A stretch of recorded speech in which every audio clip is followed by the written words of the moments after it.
A pessoa indecisa permanece na dúvida, na ansiedade, na angústia. A indecisão acumula problemas, preocupações, agressões. A história humana é feita de decisões. Para decidir é preciso saber renunciar, saber perder vantagem e valores para ganhar outros. Começamos nosso episódio de hoje com essa fala do eminente médico, oncologista, cientista e escritor brasileiro Antônio Drauzio Varela, nascido em 1943. Fique com a gente para mergulhar no tema Geração Ansiosa, agora mesmo. Este é o podcast Não Custa Pensar, o podcast para quem não tem medo de pensar. Eu sou Henrique Fernandes, consultor e escritor. Eu sou Alex Takayama, empresário e profissional de tecnologia. Mais uma vez, temos o imenso prazer de conversar em nosso podcast com Roger André Marques, que é engenheiro e especialista em sustentabilidade em tecnologia. Para não enlouquecer de ansiedade, fique conosco até o final. Roger, caro amigo, você também faz parte da geração ansiosa? Acredito que sim, Henrique e Alex. Mais uma vez, é um imenso prazer estar aqui com vocês. Aproveito para me apresentar. Eu sou Roger Marques, lidero a prática de sustentabilidade em tecnologia, uma grande consultoria aqui no Brasil. E esse é um tema que me traz muitas reflexões, né? Primeiro porque eu sinto na pele, né, os impactos, então, a resposta curta é sim, acredito que eu faço parte da geração ansiosa. Mas trabalhando com sustentabilidade em tecnologia, um dos pilares é justamente essa questão de bem-estar digital e como as empresas podem atuar de forma mais ética frente a proteger os interesses também das pessoas que interagem com as tecnologias que são desenvolvidas, tá? Então, além de trabalhar a tecnologia mais ambientalmente correta, um dos pontos é a tecnologia mais responsável, e o bem-estar digital ele também faz parte dessa árvore de sustentabilidade em tecnologia que eu atuo também, tá? Dentre outras frentes que a gente já falou em episódios anteriores aí, principalmente como ajudar as empresas a serem mais sustentáveis através da tecnologia, e as empresas de tecnologia não podem ficar de fora, né? Principalmente as de software e plataforma, que a gente interage aí todos os dias e tem grande impacto na sociedade, tá? Então, muito obrigado mais uma vez. Acho que é um belo tema aqui para a gente discutir aí ao longo do episódio. Sim, inclusive você escolheu um livro bastante interessante para o episódio de hoje, né? O Geração Ansiosa, do Jonathan Haidt, é esse o livro, né? Exatamente. E é curioso, né, como esse livro chegou até mim, porque assistindo a uma apresentação sobre um documento da empresa Accenture chamado Life Trends desse ano, todo ano, né, a empresa solta um relatório chamado Life Trends, que são essas tendências para a vida, né, e principalmente como a tecnologia se relaciona com as pessoas, como as empresas se relacionam com as pessoas e quais são as tendências que vão guiar aí, que são mais quentes, né, tendências emergentes que podem guiar os negócios para os próximos anos. E uma dessas tendências que foi apresentada era o desafio da parentalidade. Tá? Então, com todo o advento das novas tecnologias emergentes como IA generativa, a facilidade de acesso que as pessoas têm para geração de conteúdo muito realista, seja de vídeo, né, ou de foto, com o auxílio da IA, fica difícil das pessoas até construírem uma confiança com as marcas ou com o que é mostrado, né?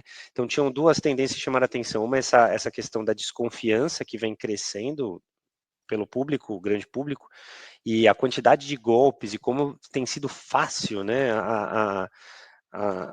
as organizações criminosas e os criminosos aplicarem golpes, principalmente utilizando personalidades a imagem da personalidade, a voz da personalidade, a imagem que remete a determinada marca ou produto, e vendendo produtos falsos ou tentando aplicar golpe nas pessoas, né? Então, quem não viu aí, rolando aí o feed Instagram ou Facebook, o Neymar falando que agora tem uma promoção da Nike, se inscreva aqui, ou um outro caso que tem se eu não me engano, era da Gisele Bündchen, fazendo propaganda, ganha uma mala grátis de tal marca, respondendo aqui esse questionário, aniversário de tantos anos da marca, né?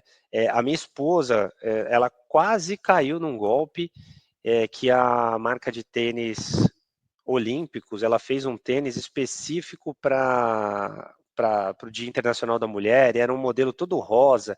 Eles fizeram uma campanha, né, aí gerando aquela necessidade de consumo, a escassez, né, edição limitada que a gente falou no episódio anterior. E aí ela sabia dessa campanha, mas ela não foi atrás. De repente aparece no Instagram, né, um anúncio falando: últimas unidades, se inscreva aqui, apenas Era tudo R$100. E, sem tipo, ver. toda a identidade da Olímpicos, na hora que você entrava no site, era o site da empresa, né? Se você não fica ligado, não clica ali nas mais informações do site, não vê que é uma conexão segura, né? Ou não entra no site por outro caminho que não seja o link daquela propaganda enganosa que você viu, né? Entrar lá no www, nem sei se é esse, né? Olympus.com, e ver se a promoção está acontecendo mesmo e tal, você cai, né? E aí você transfere ali, faz um Pix de R$100, 200, 300, dependendo do golpe, até mais, né? Para uma organização criminosa você não vai conseguir reaver esse dinheiro. Então esse é um desafio muito grande que as empresas vão ter. E aí isso conecta com o desafio da parentalidade, porque justamente essa questão de, poxa, como que eu vou criar meu filho nesse ambiente, né, digital, e como que eu protejo o meu filho ou filha, né, dessa nova realidade que meio que está arrebatando todo mundo aqui. Sim. Então, nessa apresentação, teve a indicação, né, de uma das lideranças, né, que trabalha esse tema no Brasil, e aí teve essa indicação desse livro, né, Geração Ansiosa. E eu falei, putz, eu tenho um filho, né? Meu filho tem 3 anos Tá e certo, meio. porque ele não é dessa geração, ele vai ser da próxima, mas Olha, vocês dois têm filhos numa faixa etária similar. O Taka também tem É um verdade. filho nesse sentido. Eu tenho um filho de então, 5, né, Roger? Então sim, é um desafio para 5 anos, isso. Então exato. vamos ter desafios parecidos, eu diria. Pois é, você está um pouco à frente, então você vai poder me dar umas dicas. Porque eu E eu já tenho sinto. netos nessas faixas. Exato, então você também vai acompanhar. Então eu fui atrás de ler esse livro, né, que fala sobre a geração ansiosa, e o autor ele até dá uma forçada de barra, né, em correlacionar todo esse fenômeno que a gente vê hoje com os smartphones e as redes sociais. Ele é um pouco rígido, eu diria até, nesse enfoque, né? Ele tem Exato. uma visão um pouco amarrada, um viés tecnológico em cima disso daí. Ele coloca a culpa, vamos dizer assim, essencialmente no smartphone e nas redes sociais. E eu, particularmente, acho as redes sociais realmente uma má influência, né, infelizmente, porque elas poderiam ser coisas incríveis, tá? Mas, da mesma forma como nós vemos essas pessoas praticando golpes nesse sentido, a gente percebe que existem, infelizmente, alguns empresários que também praticam golpes, vamos dizer assim, contra seus clientes, né? Que eles não enxergam como cliente, como a gente estava comentando há pouco, eles o enxergam como um produto, né? E, na realidade, o que eles querem é tirar vantagem dessas pessoas, principalmente de quem? Dos jovens, né? Porque hoje em dia os jovens são, vamos dizer assim, os tomadores de decisão em relação ao consumo. Exatamente. Esse é que é o grande perigo que eu enxergo, né? E o autor Exatamente. ele Então, tem um viés muito ocidental, é uma visão muito americanizada, né? Mas não importa, o cerne da questão é preponderantemente certo. Ele está certo quando diz que há um problema, efetivamente.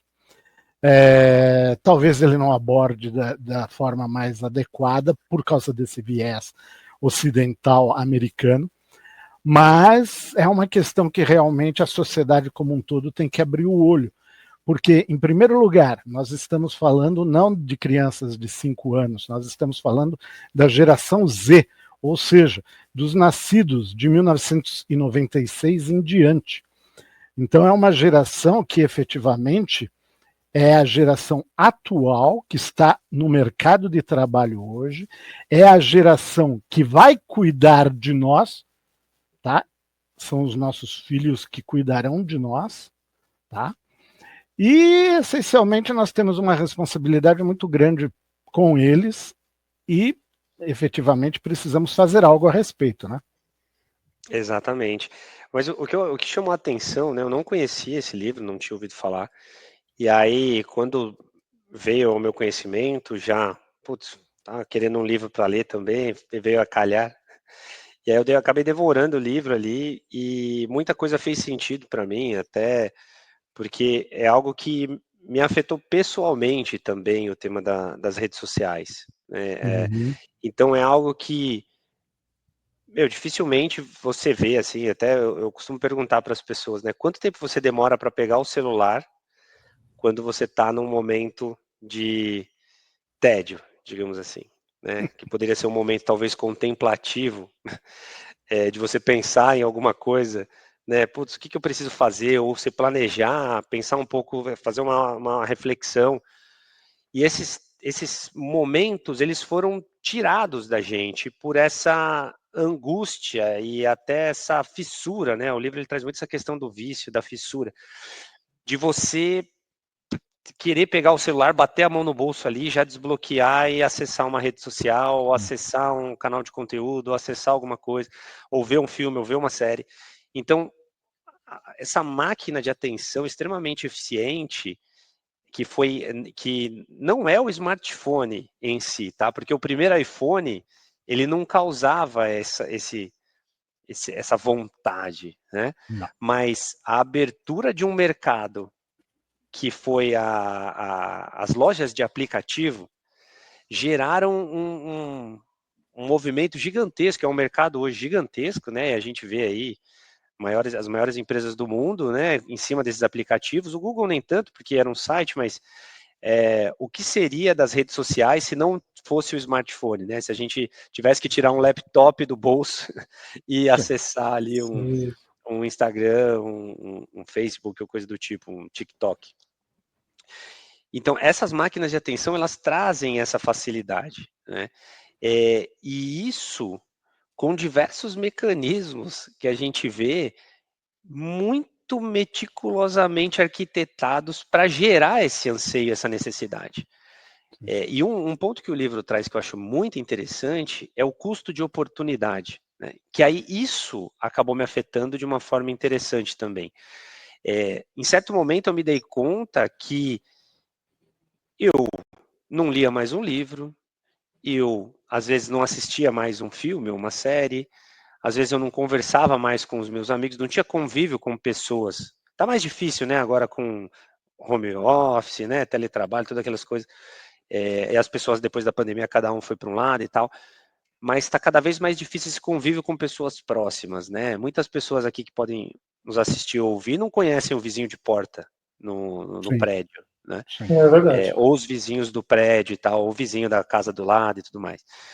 Então, e antigamente a gente tinha mais esse convívio, né? Até tinha essa necessidade, como familiares, inclusive. Então, esse custo de oportunidade que o tempo empregado nessas máquinas de atenção extremamente eficientes, para umas pessoas é mais, para outras pessoas é menos, né? Mas para mim é muito. Então, pô, você vê lá, você está gastando 1, 2, 3 horas por dia, né? Outro dia eu peguei o celular de uma criança próximo a mim, perguntei, quanto tempo por dia você fica na rede social? Fui ver o histórico do último mês, tinha dia que tinha mais de 5 horas de redes sociais, né? Então, o custo de oportunidade que o livro traz é muito interessante. O que você poderia estar fazendo nesse período que você entregou de mão beijada para alguém, né, e virou um produto para esse alguém comercializar, ou dar um anúncio adequado? E aí vem depois, né, as chuvas de anúncio, enfim, depende da bolha que você vai entrar. Então, isso se para um adulto, né, eu cresci, na minha época, tinha lá, acho que de adolescência tinha MSN para troca de mensagens, eu não era de ICQ, nunca fui, mas depois teve o MSN, aí todo mundo conversava pelo MSN, mas ainda tinha aquele convívio, não tinha smartphone, né, você dependia do computador. Aí depois veio o Orkut, também não tinha smartphone, você dependia do computador, e era só em casa, e era só num momento específico, porque era caro, né, acesso à internet. Mas eu, como adulto, senti esse custo de oportunidade, me faltava tempo, e quando eu olhava o meu relatório, eu tinha muito tempo com redes sociais. E o que eu estava, de fato, tirando de benefício, né? E aí foi quando eu tomei a decisão de sair, né, de desinstalar, de fato, do celular as redes sociais, porque para mim não estava trazendo nenhum benefício, né? Então, imagina isso, e isso o livro traz muito forte, né? Quais são os impactos disso na formação do ser humano? Sim, dos Em um jovens momento em geral. dos jovens em geral. Então aí eu acredito que sim, é um fator muito relevante para agravar,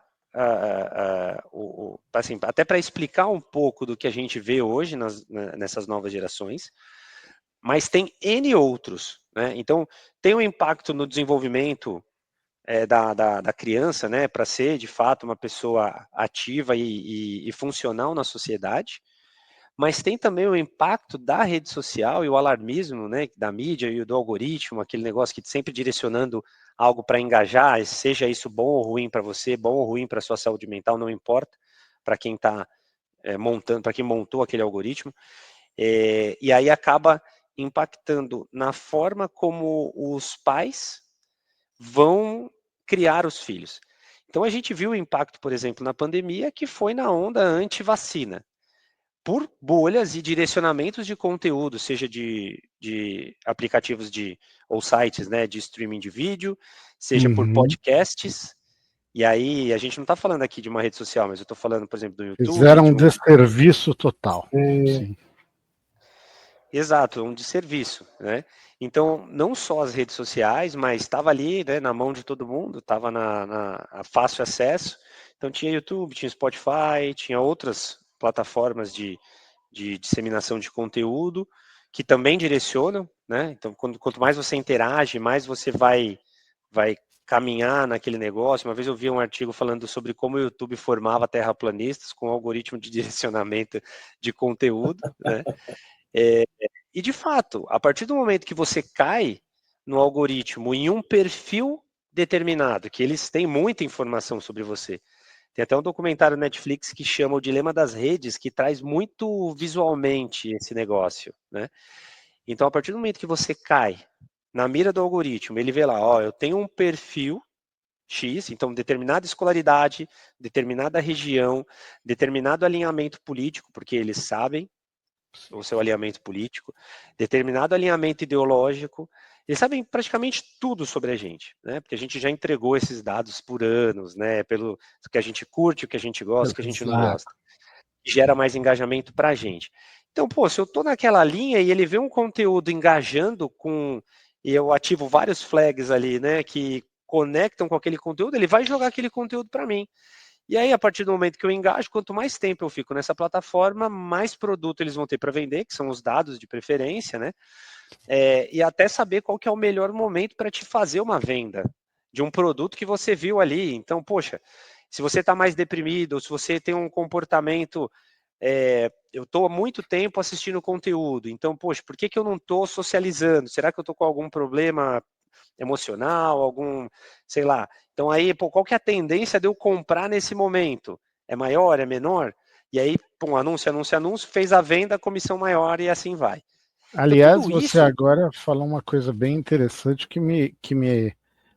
Alex, você que é da área de e-commerce, como você enxerga essa questão?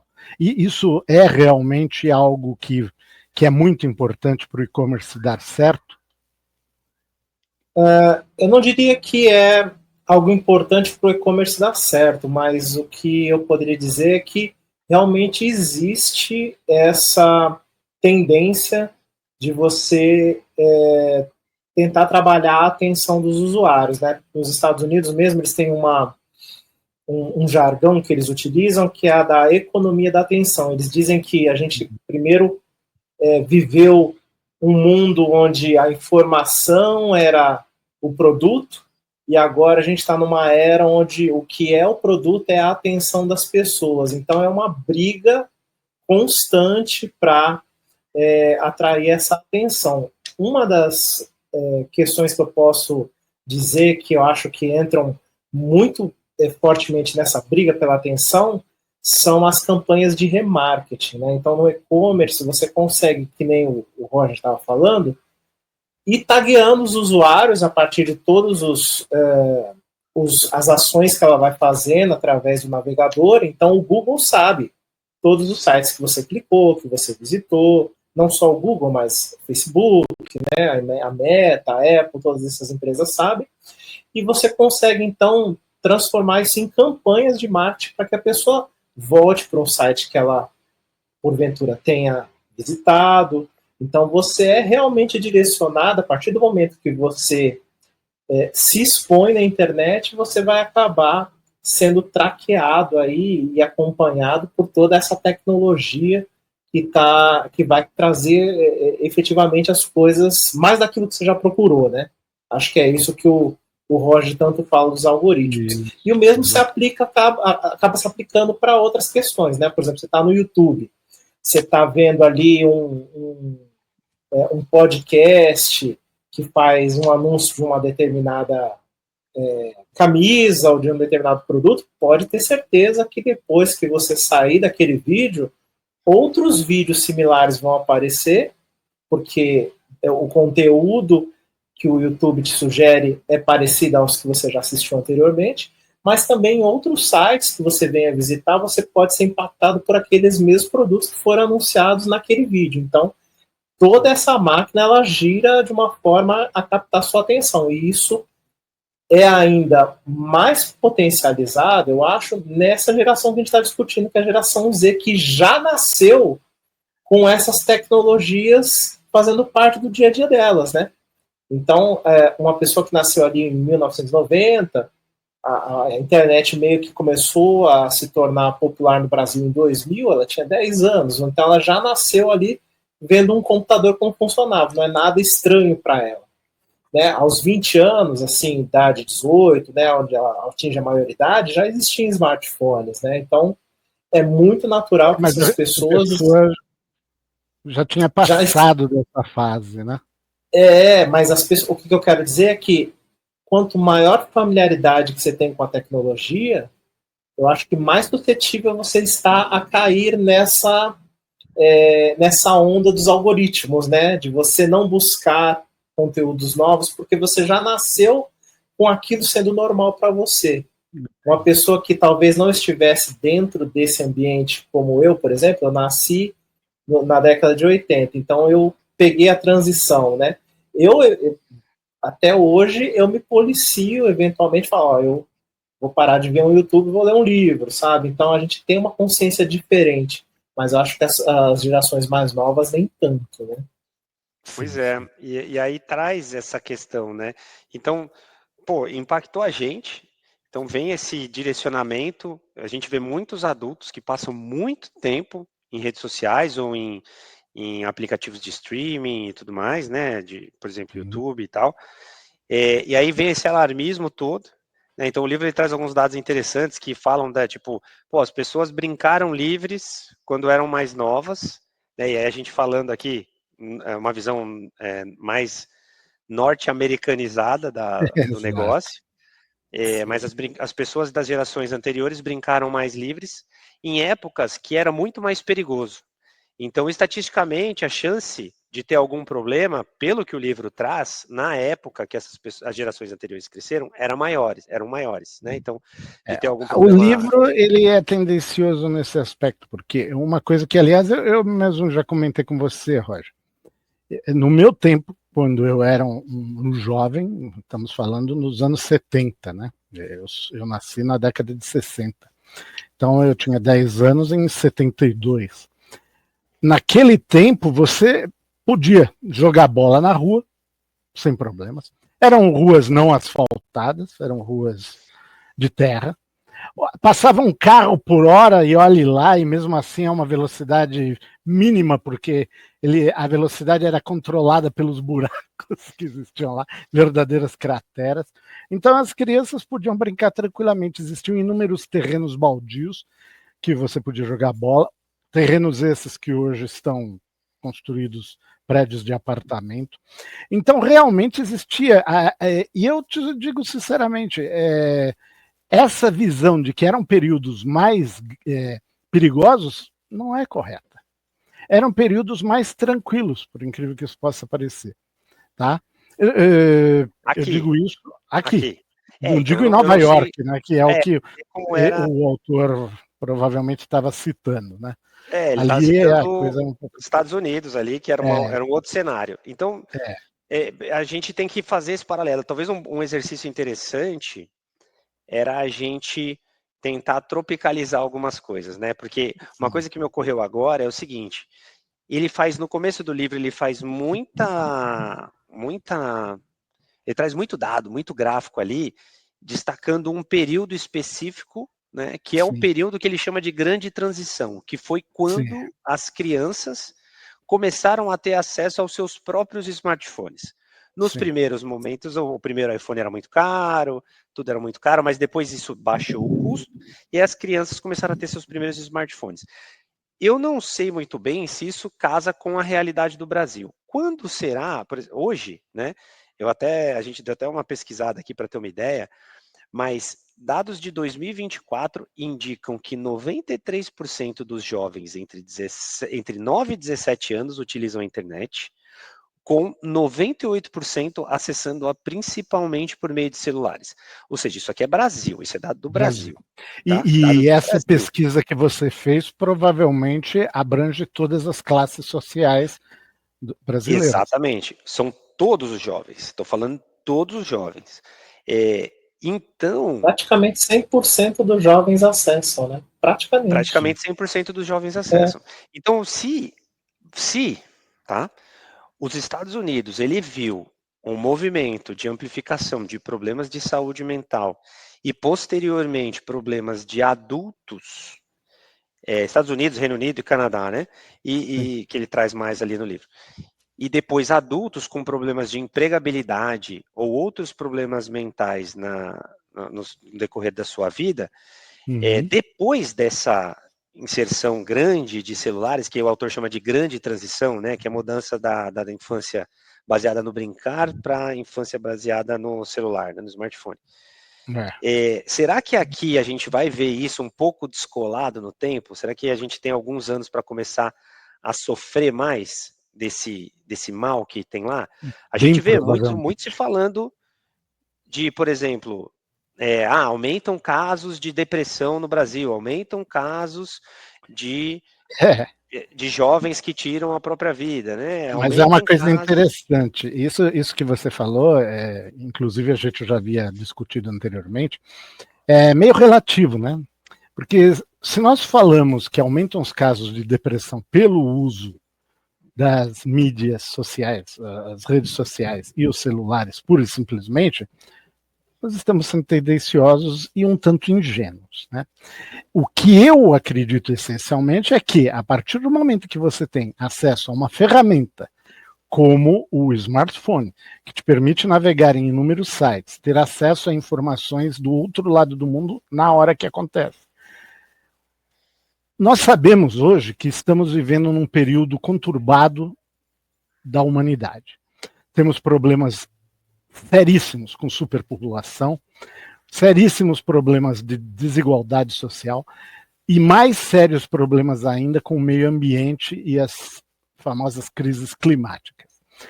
Eu penso que esse tipo de informação para os mais jovens faz com que eles fiquem essencialmente mais ansiosos, por uma série de fatores.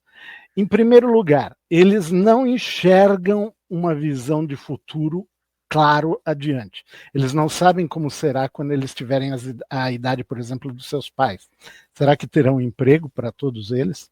Será que haverá uma cidade onde eles poderão viver? Ou eles serão refugiados climáticos? Entende? Então, é ingênuo acreditar que todos os problemas sociais que estamos passando não têm uma ligação direta com isso e culpar, como faz o autor, única e exclusivamente a questão das redes sociais e do uso dos smartphones. Tá? Então, nesse sentido... Nisso a gente concorda muito, porque de fato ele traz muito, né? Não, é o celular, é o smartphone, é o celular, é o smartphone. Ele traz uma série de dados também que outro mundo, né? ajuda, que corroboram com essa visão, né? Porque traz, determinados estudos foram feitos, né? Quando se tirou o celular, viu-se melhoria em tais Estudos, meu coisas. amigo, podem ser Exato. direcionados. Mas a gente sabe que, de fato, tem N outros fatores. Uma coisa que eu acredito, e aí conectando com essa questão do algoritmo, é que o smartphone, ele potencializa esse fenômeno que você está falando. Então, a partir do momento que um tema lhe é caro, né, que um tema que lhe interessa. Então, vamos supor que o tema climático lhe interessa, né? Por exemplo, me interessa, tema climático, eu gosto bastante de estudar, de entender, né? Até por conta do meu trabalho também e tudo mais. Tem algumas análises que foram feitas, né? Já vi algumas matérias falando sobre um fenômeno de ansiedade climática, que é justamente isso. Se você cai numa bolha, né? Ou o algoritmo entende que você engaja naquele determinado assunto, ele começa a te bombardear e são assim, não importa se é clickbait, né, que é aquela famosa manchete que não quer dizer nada, só para chamar a sua atenção, para você entrar no site e por meio dele acessar um anúncio, alguma coisa assim. Não importa, aquele negócio vai ficar batendo na sua cara toda hora que você tiver um momento de ócio. E aí pensa para o jovem tem bastante tempo ocioso, né? Então o jovem ele vai lá, ele tira o celular do bolso, ele vê aquele problema, ele engaja, ele comenta, né? Aí o algoritmo sabe que toda vez que ele vê aquele tipo de conteúdo, ele vai engajar, ele vai comentar. Então ele vai instantaneamente ter uma janela no bolso dele que só vai mostrar algo que o deixa mais ansioso ainda. Mais ansioso ainda. Potencializa esses outros efeitos que já potencializam normalmente. Então, sem rede social, se eu abrir aqui o meu Windows, que eu estou usando o Windows, né? Se eu coloco, agora no cantinho do Windows aqui tem uma nuvenzinha que aparece aqui 26 graus. Aí eu coloco o meu mouse em cima, ele já aparece um feed, que é da Microsoft, do MSN, que é um feed chamado Descobrir. E aí ele começa a me jogar um monte de notícia aqui, muito clickbait, mas muito clickbait, muito. Dependendo do que eu vou engajando, eu posso configurar, mas dependendo do que eu vou engajando, ele vai começar a me vomitar conteúdo de notícias alarmistas, sabe? E aí isso começa a mexer com o seu emocional também, né? E são coisas que te desestabilizam e vão te deixando mais ansioso. Então não precisa ser só a rede social, né? Só de você já ter aquele conteúdo jogando na tua cara toda hora é um problema, que é o efeito, uma vez que eu vi, de como agiam os terroristas. Né? Então, por que nos Estados Unidos inteiro, uma pessoa lá do interior dos Estados Unidos, numa cidadezinha que tinha, sei lá, 10 mil habitantes, se é que tem isso ainda lá, mas uma vez eu vi uma análise que era desse tipo, as pessoas estavam com medo de sair de casa por conta de um ataque terrorista. Tipo, qual que é a probabilidade? E qual que é o mecanismo, né? É o mecanismo do terror. Então é um negócio muito absurdo, muito aterrorizante, né? Que se joga na mídia e só se fala daquilo, pá, pá, pá, fica batendo. A sociedade inteira, por mais que tenha uma possibilidade zero daquilo de impactá-la de alguma forma, vai gerar um negócio na cabeça que a pessoa vai a todo momento ficar com medo, ela vai ficar ali, porque a mídia só fala daquilo, né? É o caso aqui, eu moro no Guarujá, numa região assim, tipo, não tenho muito problema de ficar sem água, de alagamento, né? Até violência, Mas toda hora que você liga a televisão é violência, violência, violência. As pessoas ficam preocupadas, elas te ligam e falam, pô, cara, você tá bem? Pô, tá tudo certo, né? É que nem um amigo meu que Como a se você família dele... tivesse na faixa de Gaza Fazendo vivendo. parte, né? Fazendo parte da notícia, né? Exatamente, mas é a mesma coisa em São Paulo, né? Então tinha um amigo meu que a família dele morava no Ceará, só que aí eles assistiam lá o Datena e era só, Nossa. São Paulo tá alagado, matou não sei quem, estão roubando, estão não sei o que. Todo dia a mãe dele ligava e falava, você tá bem, tá chovendo um monte aí, né? A região dele nunca alagou. Mãe, isso está 40 quilômetros de mim. Exato, mas ela não sabe. E ela vive com aquela É. angústia de que o filho dela mora em São Paulo, sabe? Então, não é só a rede social, mas eu acredito que a partir do momento que uma criança ela tá ali, né? Que a mídia se aproveita disso para vender, né? Essa que é a verdade. Ela aproveita. Exato. Então, é essa questão do engajamento. O ódio. E não é só a mídia, não, hein, Henrique? É todo mundo, hein? É todo mundo, é toda uma indústria. Olha, eu vou dar um exemplo aqui que eu vejo, eu não tenho nenhum dado para apresentar a respeito disso, mas se você for num shopping hoje e parar na praça de alimentação, você vai ver muitas crianças no celular ou no tablet enquanto estão ali aguardando a refeição e tal. Alex, parece elevador, que cara. Elevador, entra no elevador, presta atenção. A criança que tiver no elevador, ela vai estar com o Instagram aberto assim, ó. Então, eu comecei a reparar isso depois que eu virei pai, e eu achei uma coisa muito interessante, porque muitos pais dão um celular ou um tablet para a criança como meio de entretê-las. Então, é uma maneira do pai ter ali uns 5 minutos de tranquilidade para fazer alguma coisa, só que aí a criança tem contato com aquela tecnologia, onde ela pode buscar o que ela quiser, o desenho que ela quiser no YouTube, ela vai encontrar. Se ela tiver uma preferência de jogo, tem milhares de jogos ali na App Store ou no Google Play para baixar. Não dá para competir em termos de atenção com essa máquina, entendeu? Uma criança, a hora que ela pega esse celular, pega um tablet, como é que você mostra um livro para ela e diz que esse livro pode ser tão interessante quanto uma máquina que te apresenta qualquer conteúdo que você quiser 24 horas por dia? É muito difícil de concorrer, né? E aí, por isso que eu entendo hoje, no começo, quando eu levava meu filho na pediatra, ele sempre falava, a gente perguntou para ele muito cedo, né, para o pediatra, qual que é o tempo de exposição que uma criança poderia ser submetida. Todos os pediatras, eu tive uns 3 pediatras com meu filho diferentes, falaram assim, 0.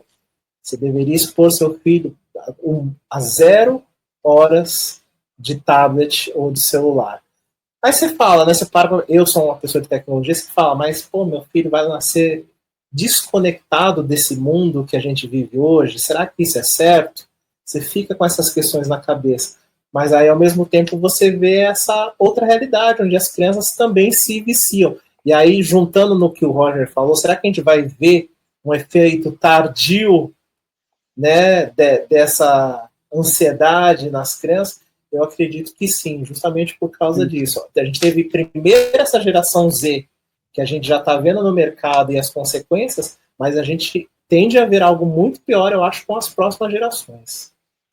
Mas é uma coisa que a gente precisa ter em mente também. E nesse sentido, eu, apesar de ser de uma geração, eu sou um baby boomer, fim dos baby boomers, né? Então, meu amigo, falar assim, pô, esse cara não entende nada de tecnologia. Mentira, porque eu comecei a trabalhar com informática com 19 anos, numa época em que quase não existia nada disso aqui no Brasil. Tá? E tenho trabalhado com isso a minha vida inteira. Então, eu posso dizer com toda certeza que nós temos uma ferramenta maravilhosa, uma ferramenta que negligenciamos o seu poder no quesito educacional. Uma coisa que eu já falei outras vezes, eu, por exemplo, já não leio mais livros em papel. Eu leio 9 a 10 livros simultaneamente no meu celular ou tablet. Entende? Agora, a questão é, o meio ambiente agradece. Sim, o meio ambiente agradece. Sem dúvida, mas a questão é, é uma ferramenta que a mim me facilita demasiadamente a vida. E aí a gente começa a pensar o seguinte: por que os jovens não podem fazer isso? Bom, em primeiro lugar, porque a leitura é algo assíncrono e é algo essencialmente que você usa a sua própria imaginação para criar, né, o ambiente virtual do que você está lendo. É um pouco difícil você competir, por exemplo, com realidade virtual, com inteligência artificial criando cenários futurísticos praticamente perfeitos. Então você fala, bom, não tem nem o que competir, né? Mas tem sim. Porque uma coisa é você criar na sua cabeça seu próprio mundo, vamos dizer, e outra coisa é você ver isso mastigado por terceiros, onde você se torna pura e simplesmente um passivo. Você é um passivo, entende? Por isso, uma coisa que, Roger, me desculpe, mas eu não gosto, é de audiolivros. Audiobook, para mim, não funciona. Eu tenho que ler aquilo lá.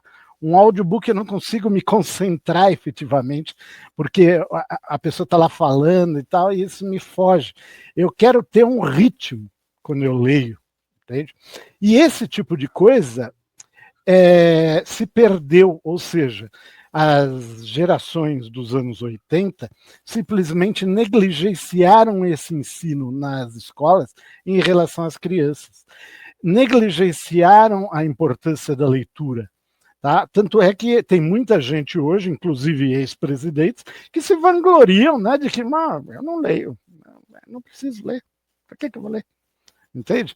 Então me desculpe, meu amigo, com esse tipo de pensamento realmente não se vai muito longe, né? Então aí eu digo que o buraco é bem mais embaixo, é um problema social que envolve vamos dizer assim, a dissecação da cultura de forma a evitar transformá-la em algo prazeroso. Ou seja, ler um livro se transformou para as novas gerações numa coisa problemática, num peso, entende? Quando não deveria ser assim. Sim. Os livros são janelas extraordinárias. Tem um ponto, Henrique, que a gente... Vamos conectar essa questão do livro, né? O livro ele demanda uma capacidade de concentração ali, né? E você tem que parar quieto no lugar, pegar o seu livro e ler, né? Então a gente via muita gente lendo em metrô, né? Lendo em deslocamentos e tudo mais, né? Exato. Hoje você vê muita gente no Netflix, né? Você vê muita gente em conteúdos ali também que são possíveis, né? De você ter na mão fácil, né? Então você tem outras alternativas. Uma assistência passiva, infelizmente. Porque o bom de um livro, quando eu digo uma assistência passiva, eu digo isso. Quando você lê um livro, você não imagina, na realidade você imagina como são os personagens, né, os tipos físicos dos personagens, você imagina como são os cenários e tudo isso dentro da sua cabeça, os relacionamentos, tudo isso dentro da sua cabeça. A partir do momento que você assiste um filme, uma série, sabe? Na realidade você tem tudo mastigado. Você vê lá, o personagem tem a cara do Ewan McGregor. Entende? Então, eu tenho uma opinião a respeito disso, gente, que é a seguinte.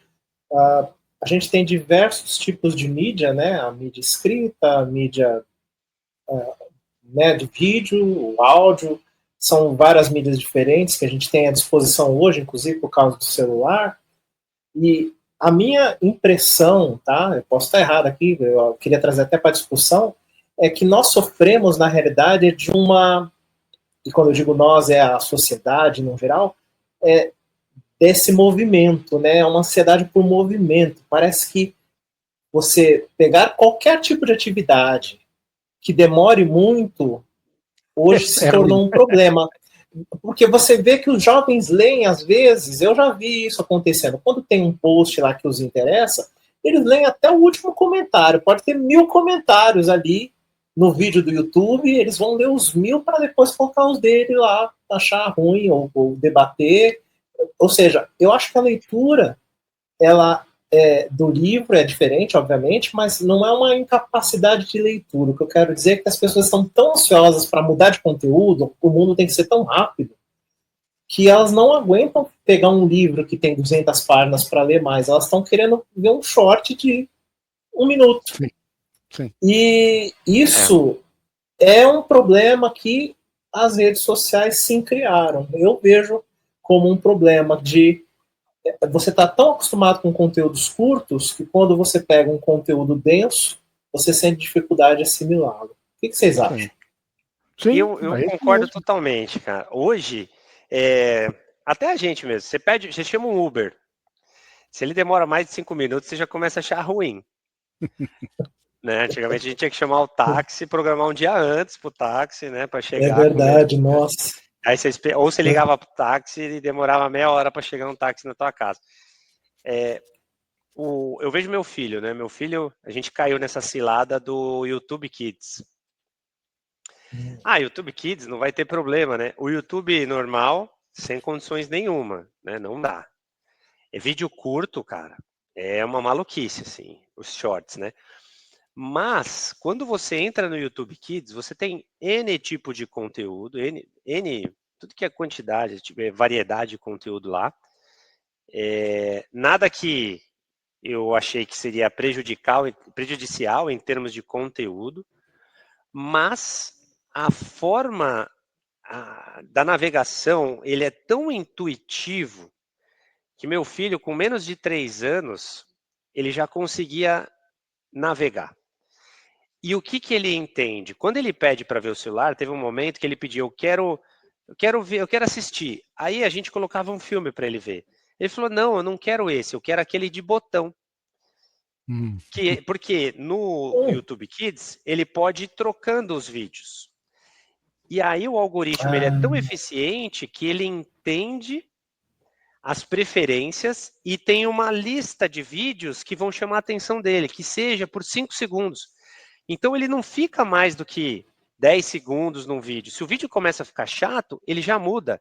Então essa essência, né, sequência de estímulos faz com que ele vai crescer, né, sem limite a aceitar tédio.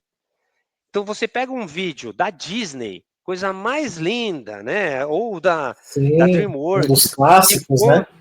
Que conta uma história, tem toda a jornada do herói, sempre tem aquele negócio, né? Tem um momento ali que chama atenção, que conta a história, aí vai para aquela queda, depois ele tem o drama, Ele não quer, ele quer assistir as partes mais estimulantes do vídeo. Óbvio, ele ainda não conhece. Sim, mas ele está sendo treinado a achar que a vida é feita só de partes estimulantes. E é por isso. Exatamente. E é por isso que esses jovens. A sociedade, esses jovens todos não sentem prazer no trabalho, eles não sentem prazer na vida, essencialmente, porque a vida é diferente do que eles estão acostumados a ver lá no celular, nas redes sociais, no YouTube. Esse é outro ponto, aliás, ainda, né? Esse ainda é outro ponto, né? Que é a questão de muitos influenciadores vendem uma realidade que não existe para as pessoas que o seguem, né? E você ainda cria aquela, poxa, né? Eu queria ser tão bonito que nem esse cara, eu queria ter tantos bens quanto essa pessoa, eu queria ter essa vida que o cara só viaja, né? Quando na realidade ele só está mostrando as partes que interessam para ele, né? Isso é um ponto que ele traz no livro também, que é desleal a gente competir. Porque quando eu falo assim, não é só o meu filho, por exemplo, eu fiquei um tempo sem conseguir, na correria, sem conseguir assistir filme, né? Pegar um filme para assistir, né? Com um filho pequeno e sem rede de apoio, a gente fala que qualquer filme vira uma minissérie de 4 episódios, né? No mínimo. No mínimo. Mas quando eu comecei a assistir de novo, eu vi que eu estava meio sem paciência. Na hora que o filme dava aquela esfriada, eu já queria pegar o celular e ver alguma coisa, né? E aí eu vi que o Netflix, no mobile, na TV eu não consegui, mas no mobile ele tem a possibilidade de você assistir um conteúdo em velocidade acelerada. Olha só. Olha só. Então, eu tô o YouTube assistindo... tem também, né? O YouTube tem. Hoje tudo tem, né? Pra você acelerar lá. Mas pensa assim, o Netflix é um momento pra você relaxar, né, e tal. Aí você entra naquela ânsia de maratonar uma série, de saber o que vai acontecer, mas você não tem tempo. Então você Aí bota lá na velocidade você 2, 3. assiste 1.5 O vezes um negócio. O Spotify te coloca 3,5. Então você. Realmente 3,5 a velocidade. Poxa, era pra ser um negócio pra você relaxar ali, prazeroso. Apreciar, né? Apreciar. Exato. Então tem um momento do livro que ele traz algumas coisas interessantes. Ele traz várias coisas interessantes, né? Mas tem um momento que ele traz sobre esse ponto, né? Ele fala justamente do Netflix, que em uma das reuniões com os acionistas, na época que o Netflix era quase que sozinho, né, no mercado, o CEO ele fala que um dos maiores concorrentes deles é o sono. Sim. Porque quando uma pessoa começa a maratonar uma série, ela vai avançando a madrugada ali, ela precisa dormir. Então, tipo, como é que eu faço aquela pessoa continuar ali conectada e consumindo o meu conteúdo, né? Poxa, isso é prejudicial pra caramba, porque o sono é uma das partes mais importantes, né, pra gente ter uma boa saúde mental, ter um bom rendimento e tudo mais. Então, em que momento que o Netflix fala, olha, você já assistiu 5 episódios disso daqui, não seria bom você dar uma volta? Isso não é saudável, né? Você tem certeza? Tipo o que a Patagônia faz quando você vai comprar uma blusa. Você realmente precisa dessa roupa, né? É mais ou menos isso. Não é pedir muito, mas não. O que quer? Quer que você fique 24 horas conectado ali naquele negócio, independente do bem ou mal que aquilo vai te fazer. Claro, né? você é o produto deles, então, meu amigo, eles querem te explorar ao máximo.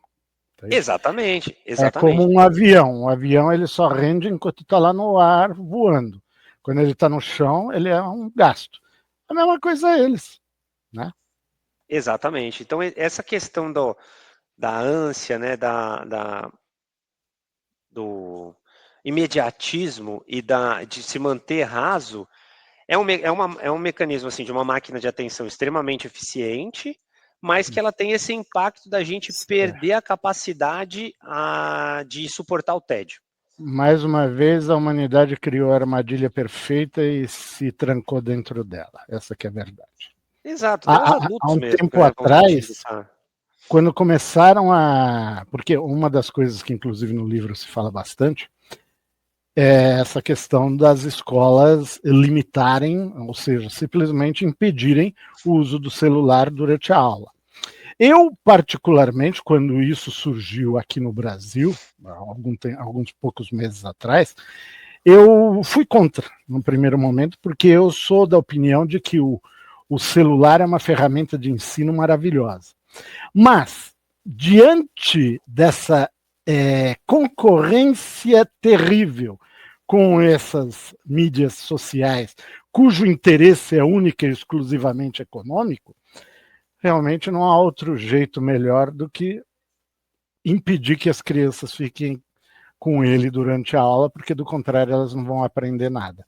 Esse é que é o grande problema. Você está pegando uma ferramenta extraordinária e está subutilizando simplesmente porque algumas pessoas do mercado têm um interesse pura e simplesmente em mais lucro, pouco importa o dano que seja feito a quem quer que seja, e nesse sentido, eu diria que eles agem de maneira similar a traficantes de drogas. Tá? O traficante de drogas, o que ele faz? Ele vicia seus consumidores.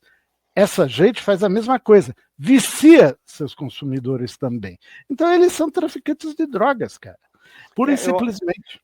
Eu gosto da abordagem, do paralelo que o autor faz no livro quando ele trata do nível de proteção que a gente tem, né, das crianças no mundo real e no mundo virtual, e da regulação que a gente tem em cima disso. Então, ele traz algumas coisas interessantes. Então, quanto tempo demorou, né, para se legislar temas referentes à segurança no trânsito, por exemplo? Eu me lembro né? Eu tenho 39 anos, eu me lembro de viajar no porta-mala do carro. Sim. Você fica solto, você está no banco de trás, você não precisa de nada, de cinto de segurança. Você tinha um cinto de segurança que, desculpe, meu amigo, aquilo lá só existia lá de enfeite, porque aquilo lá não segurava nada se você tivesse um acidente. Não existia aquelas proteções de pescoço vídeo muito nada. Existe um vídeo muito famoso do Roda Viva que vocês conseguem encontrar na internet, eles entrevistando um notório político de São Paulo, que eles perguntam assim, ele está colocando a obrigatoriedade do uso de cinto na cidade de São Paulo. Essa era a lei. E o pessoal do Roda Viva ali, todos os repórteres contra, falando, não, mas o carro é meu. Eu não deveria andar do jeito que eu quiser? Né? Não. Por que eu tenho que usar o cinto? O cinto é meu. Você vive numa sociedade. Você vive numa sociedade. A responsabilidade... Veja bem, se você sofre um acidente, você fala, mas sou eu que sofri o acidente. Seus filhos, sua esposa, seus parentes também sofreram um acidente com você. Você é responsável por ele. E todo mundo que paga o sistema de saúde, né? Também. Não, é óbvio. Então, cara, é absurdo você achar que vive numa sociedade e pode fazer o que quer. Não dá para se fazer o que quer se você vive em sociedade. Se você quer ficar nu, andar nu pelo meio da rua, vá lá, sabe, lá pro, sabe Deus aonde, numa ilha deserta e fique por lá, meu caro. Você não vai poder fazer isso no centro de São Paulo. Não é assim que funciona. A partir do momento que você quer os benefícios de viver em sociedade, você tem que se adequar a esses benefícios. Então, aí é que está a questão. Eu enxergo efetivamente como, em primeiro lugar, uma liberalidade extremada em cima de situações desse tipo, como, por exemplo, aos fabricantes, eles lançam o produto e só depois, vamos fazer o recall. Mas aí já morreram um monte, né? Que se dane. Aos cigarros, 40 anos depois, 50 anos depois é que a gente toma uma ação corretiva com relação a isso. E o autor compara com o cigarro, né? O autor ele compara também com o cigarro, porque por muitos anos era possível comprar cigarro nos Estados Unidos por vending machine, como a gente compra refrigerante hoje no metrô, em qualquer lugar. Então uma criança com dinheiro, ela ia lá, botava o dinheiro, pegava o cigarro e podia fumar.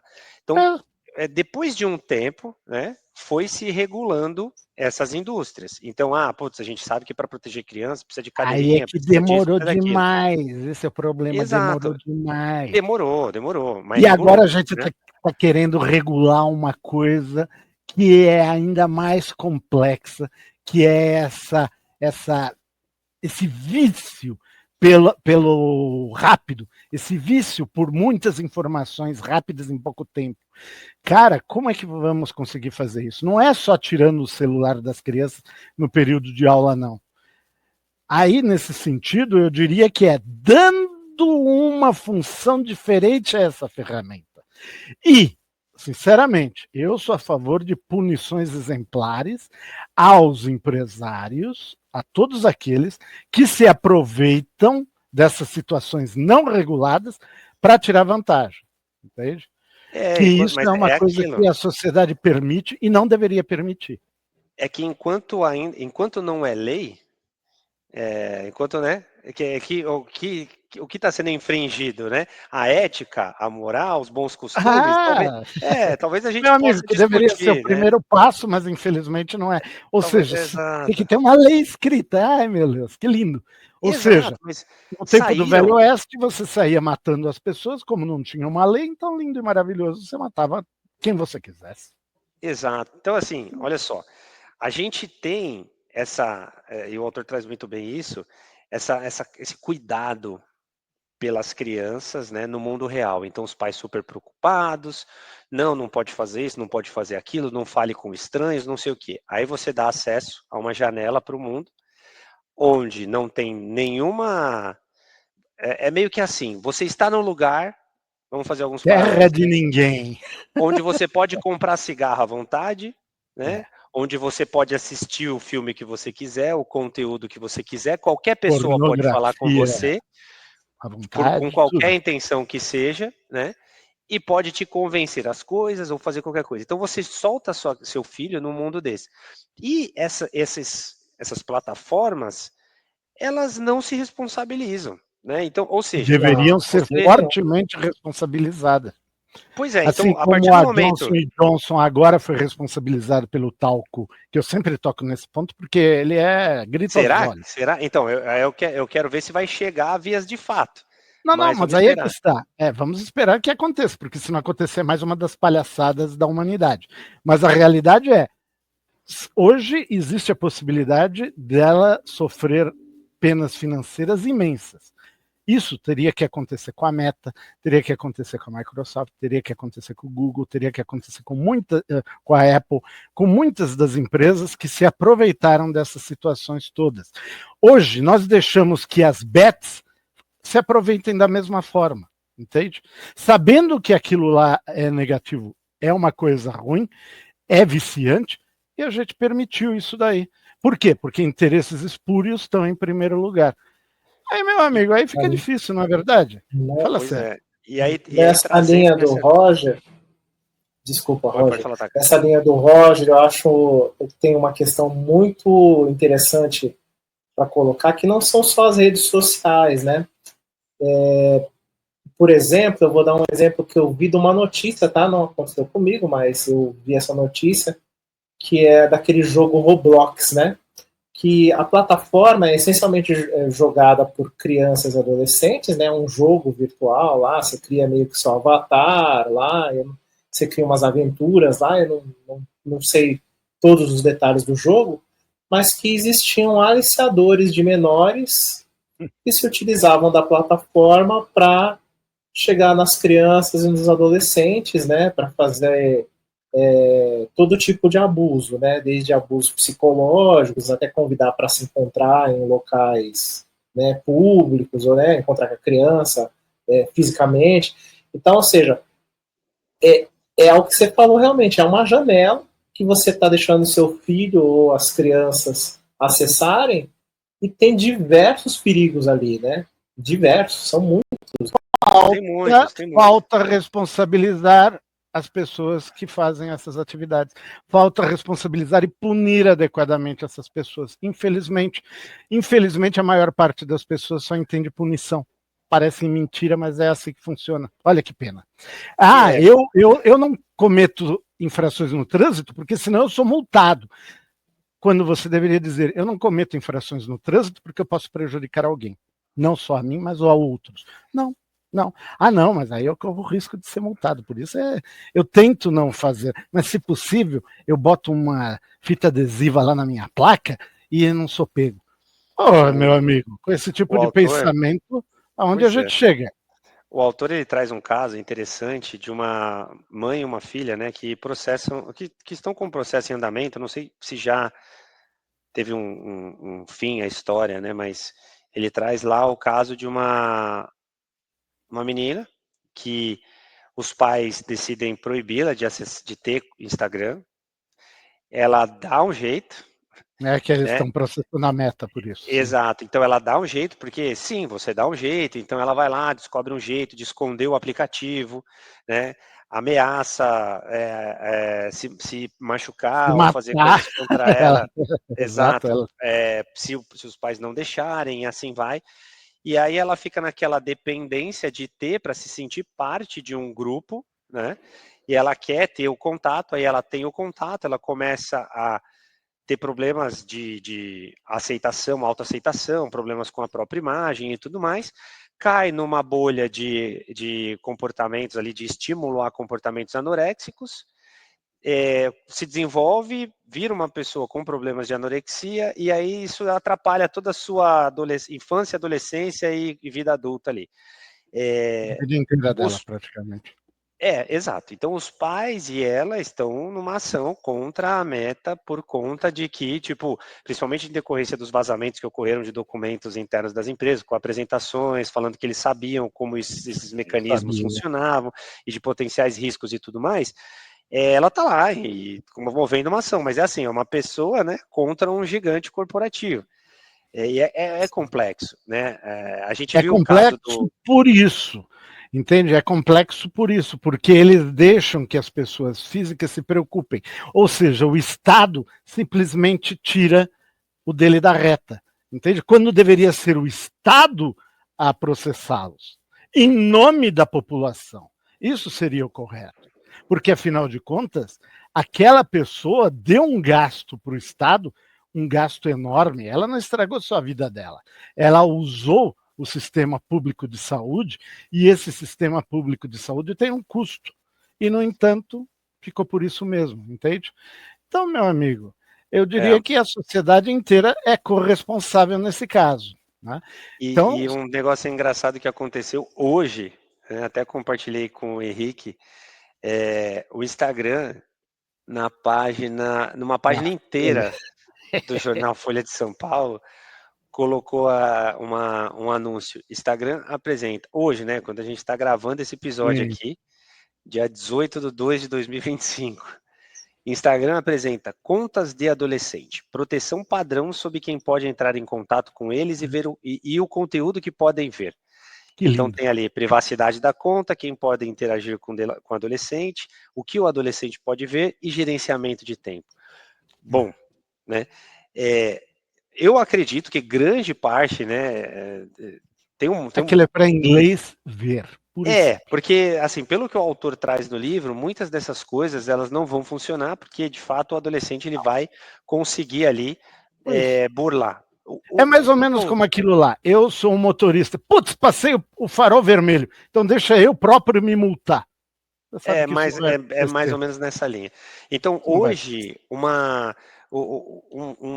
raciocínio que eu queria compartilhar com vocês é o seguinte: será que a gente deixaria o nosso filho, um adolescente, tá? Vamos por ali, 14, 15 anos. A gente vê muita criança de 14, 15 anos sozinha no shopping com os amigos. Porque o shopping é um ambiente virtualmente, assim, seguro, né? Seguro. Os pais deixam lá, falam assim: pai, me deixa lá no shopping, eu vou no cinema, eu como na praça de alimentação, aí depois eu fico ali com os meus amigos, aí tem aquela história lá, né, encontra e tal. E não sai dali, porque tem câmera, né? Tem segurança, vou gritar, vou fazer alguma coisa, alguém vai ver e tal. Então, beleza. Então tem muito adolescente que fica ali, né, por conta própria, e acho que é bacana, né? Mas será que a gente deixaria um adolescente ir a um shopping onde adultos poderiam conversar com ela o que quisessem, sem ter um segurança olhando, ou você ter alguém, né, uma câmera filmando alguma coisa, que tivesse um cinema, né, com filmes impróprios para menores, passando ali a todo momento, e eles poderiam assistir o que quisessem? Será que a gente deixaria, né, lojas que vendem coisas que são impróprias para criança? Infelizmente, muitos pais deixariam, porque são negligentes. Exato, muitos deixariam, mas assim, se muitos soubessem que isso acontece, né, na verdade sabem, porque hoje não tem nenhuma regulação que impede que menores acessem conteúdos ou tenham contatos impróprios para suas idades. Não tem. Então, se a criança simplesmente tica lá, eu tenho 18 anos, eu tenho X anos, ela vai acessar aquele conteúdo. Ela pode fazer o que quiser lá dentro. Exato, então assim, não tem necessidade de comprovação de identidade para isso. Esse é o grande problema. Pois é, então o pai que não deixa a criança ir num show, né, onde vai ter ali, sei lá, conteúdo totalmente impróprio, né, o artista vai falar obscenidades, ou vai ter ali praticamente cena de sexo explícito no palco, ele não deixa. Mas, enquanto ele está seguro ali no lar dele, no quarto ao lado, está acessando o Pornhub, está acessando, o autor fala muito do Pornhub, né? Está acessando coisas ali absurdas, né? E assistindo e consumindo aquele conteúdo. O autor fala uma coisa interessante nesse sentido, que não adianta esse tipo de regulação como o Instagram publicou na Folha de São Paulo, isso é letra morta. O ideal seria o bloqueio para menores diretamente no hardware.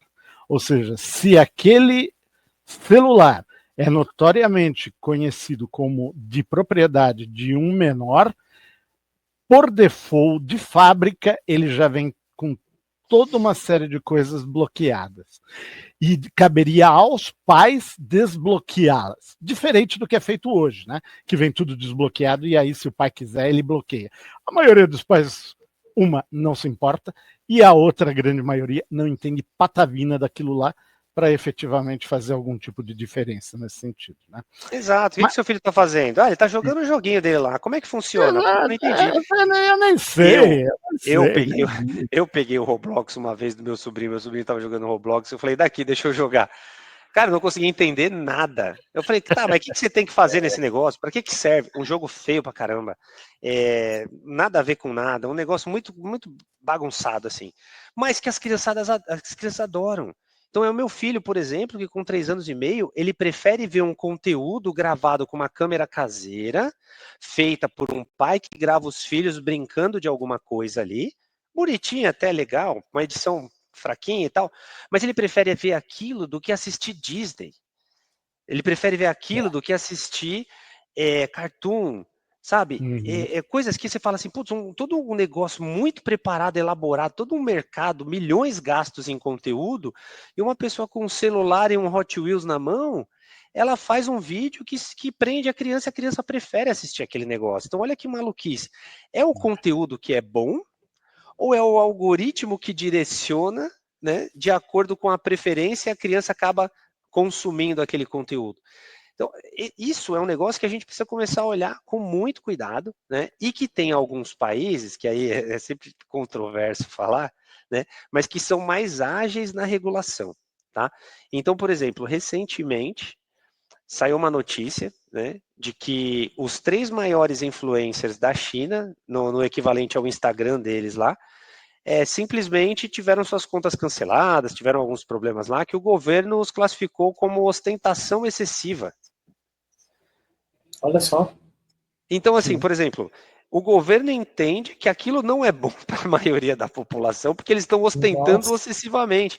exato. Ali, pô, a maioria da população da China não tem condição de viver como o primeiro mundo. Uma parte pequena ali, que está nas áreas mais desenvolvidas, eles têm essa condição. Mas a China, por default, ele proíbe a migração sem motivo, né? Então, uma pessoa que nasce numa cidade tier 5, ela não pode pegar o carro dela, um ônibus, e ir para Beijing, ir para, sei lá, para uma cidade tier 1, que é totalmente desenvolvida. Ela não pode, a não ser que ela tenha um emprego ou que ela passe numa universidade, ela não pode fazer isso. Bom ou ruim é como o país funciona, certo ou errado é como o país funciona. Então ele entende que se eu tenho um conteúdo acessível para todo mundo, viu um Instagram deles que eu esqueci o nome agora, era Tibi alguma coisa, eu não lembro direito, Tibi Dabo, era uma coisa assim. Se ele tem esse conteúdo sendo distribuído para um monte de gente que aquilo só vai afetar negativamente o estado psicológico, eles vão lá e pá, bloqueia, corta, eles ficam mais rápidos. Tá certo, tá errado? Gente, É aquilo de viver em sociedade, meu amigo. Você A está na gente tem a sociedade noção, chinesa, então, você tem acho que que seguir as regras dele. a gente tem uma exato. noção de que a sociedade ela se auto-regula, né, aqui no Ocidente, né? Por exemplo, dentro do YouTube você tem o dislike e tem o like, né? Teoricamente, os conteúdos que são funciona. ruins você dá dislike. Então, era o que eu ia falar. Eu já dei dislike e eu já reportei vídeos que eu achei inapropriado de estar na E não plataforma. Nunca aconteceu aconteceu nada. nada. Exatamente, nunca aconteceu nada. Então, deve ser um cálculo, né? Deve precisar de muita gente dando Sim. dislike, ou muita gente reportando. Então, A mesma coisa que o aí, governo para se mexer e fazer alguma coisa só contra que aí a alguma nossa empresa população ou não está alguma coisa. preparada, né? Assim, Não, para ter esses critérios e fazer esse tipo de atitude como uma sociedade, né? A nossa sociedade não. brasileira, por exemplo, é muito individualista, né? Sim, Dificilmente você vai mas ver não é só a 100 nossa sociedade pessoas brasileira, criticando, né? é a sociedade ocidental que pensa dessa forma. Sim, Esse é o grande sim. problema. Tem Agora, um ponto que ele amigos, traz. só um instantinho antes da gente dar prosseguimento, deixa eu comentar, né, que uma coisa que eu gostaria de falar antes, porque senão eu vou acabar esquecendo, e eu acho que isso daí é um ponto bastante interessante de ser colocado, principalmente para as novas gerações. Eu, por exemplo, comecei a trabalhar com 15 anos de idade. Tá? Com 15 anos de idade, eu saí e fazia coisas que hoje os pais não permitem que os filhos façam num shopping. Tá? Lindo. Então, aí tem outra coisa. Terapia ocupacional. Vocês sabem que quando uma pessoa tem problemas psicológicos, não existe nada melhor do que colocar ela para terapia ocupacional, não é? Você bota ela para É fazer uma das alguma. possibilidades, exato. Você coloca ela para fazer coisas ali, a mente dela foge daquilo e se tá focada em outra coisa que a deixa mais tranquila, menos ansiosa. Por que isso não é feito hoje? Por quê? Política pública também é complexo, né? É um tema complexo. Mas o autor ele Vamos traz imaginar. o autor Mas se traz essa nós possibilidade, dessemos. né? Sim, mas se nós dessemos mais responsabilidades aos jovens, tá? Provavelmente eles nos surpreenderiam de forma positiva, muitas vezes. Tá? Porque Sim. o que eles sentem, o próprio autor diz lá, é que eles se sentem meio inúteis, eles se sentem meio, sabe, que o que eles fazem, como diz a turma, não fede nem cheira. Não faz E não sentido, é né? exato. E, no entanto, tem muito sentido. Tem muito sentido porque é a formação efetiva deles como pessoas para lá na frente serem os adultos deste mundo.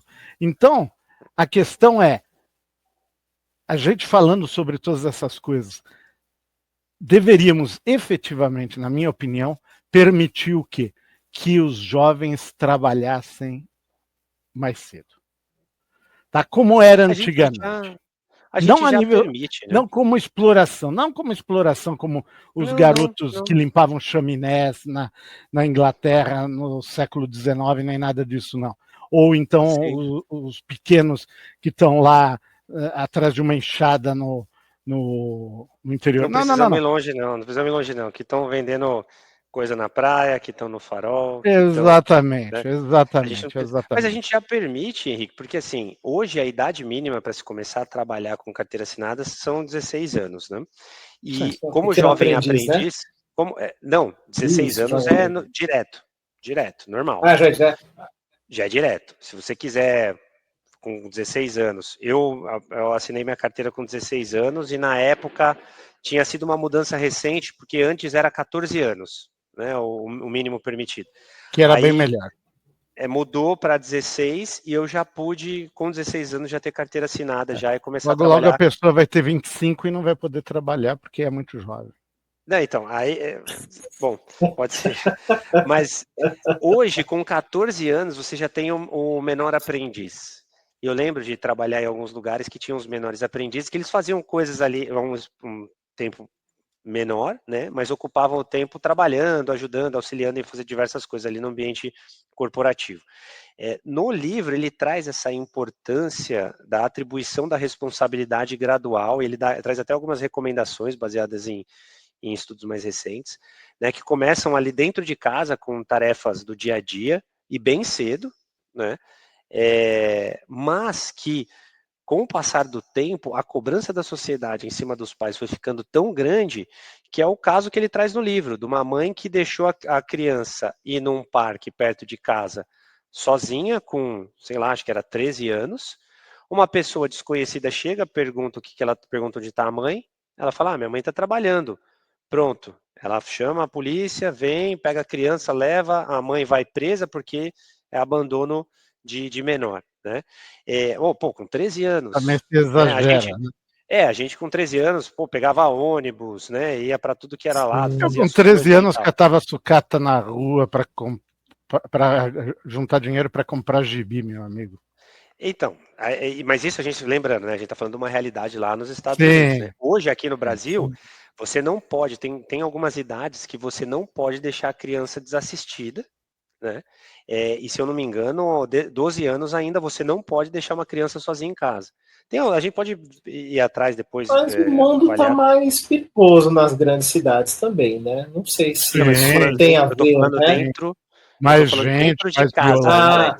Tá. Dentro de casa. Então a mãe, se ela precisa ir trabalhar, ela precisa ter alguém para olhar o filho dela. Ninguém. Entendi. Com 12 anos de idade, né? E, poxa, a gente costumava ficar sozinho. Com medo, Ficava, tranquilamente. ficar sozinho. E Tem até estamos vivos. culturalmente, né? A gente Eu não vê. soube de nenhum amigo meu que tivesse morrido por ter ficado sozinho em casa com menos de 12 anos. Tem um um seriado, acho que é no Netflix, que mostra, né, alguns episódios das crianças japonesas que acho que com 5 ou 6 anos elas têm uma missão, elas recebem uma missão para fazer sozinhas. E aí é tipo assim, vai no mercado e compra isso, isso e isso. E ela tem que ir sozinha. Poxa, com 5 anos, imagina. A criança ela tem que atravessar a rua, ela tem que pagar, ela tem Apesar que de pegar o tudo, eu não troco, deixaria. ela tem que. Não, então, mas olha Não, só mas que é maluquice. essa que é a questão. Eu também não deixaria com essa idade, né? Hoje em dia. É cultural. Mas eu fazia.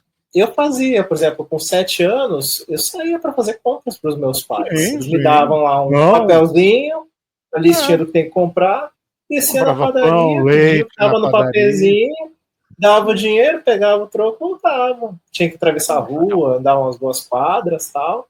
Mas hoje Hoje em em dia, dia, com o trânsito maluco que a gente tem, né, Eu com a diria que esse é um dos violência principais do jeito que a gente problemas. tem nas grandes cidades, eu não deixaria meu filho fazer, né? pois é, exatamente. Então tem Mas várias você pode dar situações. outro tipo, como o próprio autor diz, de funções para as crianças. Em Ah, casa, sim, com certeza. colocar a Não, com mesa, certeza. tirar o Isso com lixo, fazer certeza. certas coisas que deem Sem arrumar responsabilidade para cama. a criança. Exato. De forma que a criança se sinta útil, ela se sinta pertencente. Ela não é apenas um estorvo, vamos dizer assim, né? Agora, se Exato. você não permite nem que jovens, né, com 15 ou 16 anos tenham esse tipo de ação, aí me desculpe, meu amigo, realmente você está criando um mundo onde as coisas não vão dar certo mesmo, entende? E quando chega na idade, né, quando tá ali perto dos 18 anos e tudo mais, não teve nenhum incentivo a Nada. essa responsabilidade, E de o que ele vai repente vira querer uma ter a chave partir. É, e agora eu fala assim, tenho. ó, vai trabalhar, né? Vai trabalhar, vagabundo. Eu Aí a falava, peraí, galera que história é começa a essa? entrar em choque, porque, tipo, nunca Claro, teve uma responsabilidade, começa a se cobrar exato. É muito, verdade. né? Só teve aquele ambiente escolar e tal, e aí começa a entrar aquele, nossa, e agora? O que vai acontecer e tal? Óbvio, a gente não tá falando de todo mundo, tá? A gente tá falando de pessoas mais privilegiadas Sim, claro. muitas vezes, né? Porque quem não tem muitos privilégios vai ter que se jogar ali, A vai ter que fazer alguma necessidade coisa. é a mãe da invenção. Exatamente. Nesse ponto, e também trazendo um pouco do livro aqui mais uma vez, o que eu acho extremamente importante de cuidar, né, e um dos impactos grandes que tem é nessa etapa de formação do jovem, né, como ser humano, que ele depende de exemplos para seguir e se espelhar, né? Então, hoje, os pais, né, e todo mundo cada vez mais sozinhos, né, todo mundo assim vivendo cada vez menos em sociedade, as crianças e adolescentes, que exemplos que elas têm na sociedade, próximos, né, do convívio ali, pessoal, face a Praticamente face, nenhum. para seguir. Então ele dá o exemplo, né, da época que tinha lá, pô, às vezes não é da casa da pessoa, né, então ele dá um exemplo bem engraçado, que é até do arqueiro, né, então, antigamente tinha lá uma pessoa que era o melhor arqueiro da região, lá, né, beleza. A criança talvez nunca tivesse visto o cara tirar uma flecha, mas era Era o fama. exemplo, era a fama, né? Era o exemplo que ela queria seguir. Então, Sim. tipo, a forma como se portava, as histórias que contavam sobre, era que meio que ia moldando quem ela queria ser, né? Ali E naquele ponto. hoje isso foi transferido para as redes sociais e para os influencers, Para os influencers, exatamente, que que não são o são quê? necessariamente a melhor Não, padrão a seguir, né? são produtos, não são reais. Na maioria Não. das vezes, não são reais. E aí as crianças tomam aquilo como um modelo ideal. E aí vem aquela história, todo mundo quer ser influencer. Tá, mas para você ser influencer, o que você vai ser? Vai ser influencer de quê?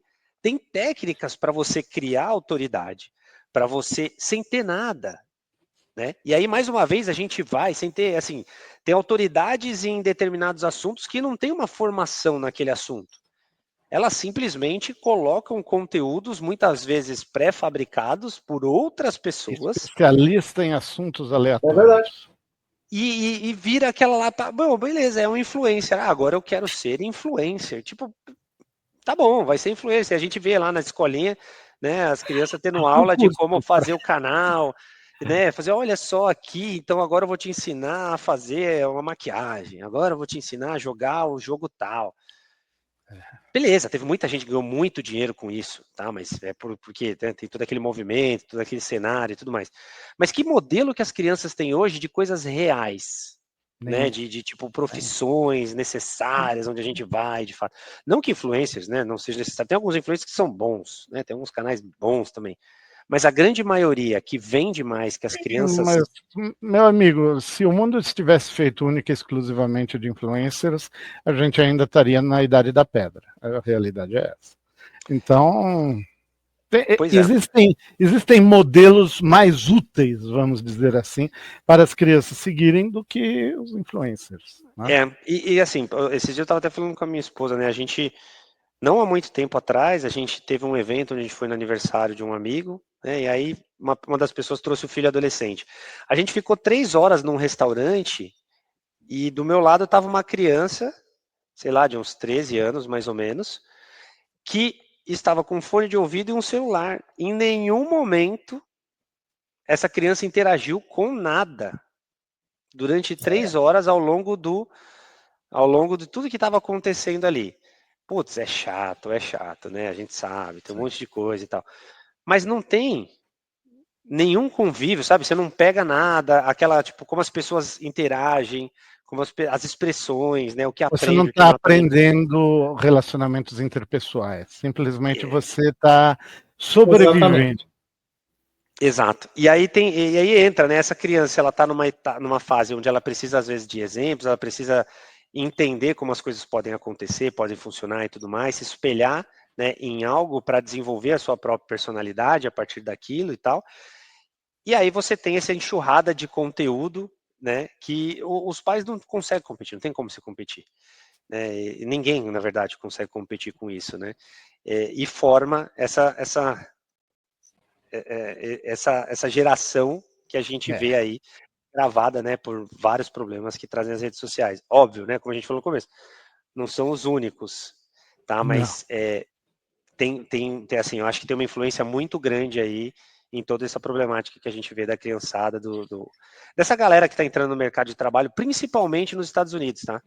Porque recentemente também saiu uma matéria sobre a falta de paciência dos empregadores com as novas gerações, né? Que muitos estão reportando que as novas gerações não conseguem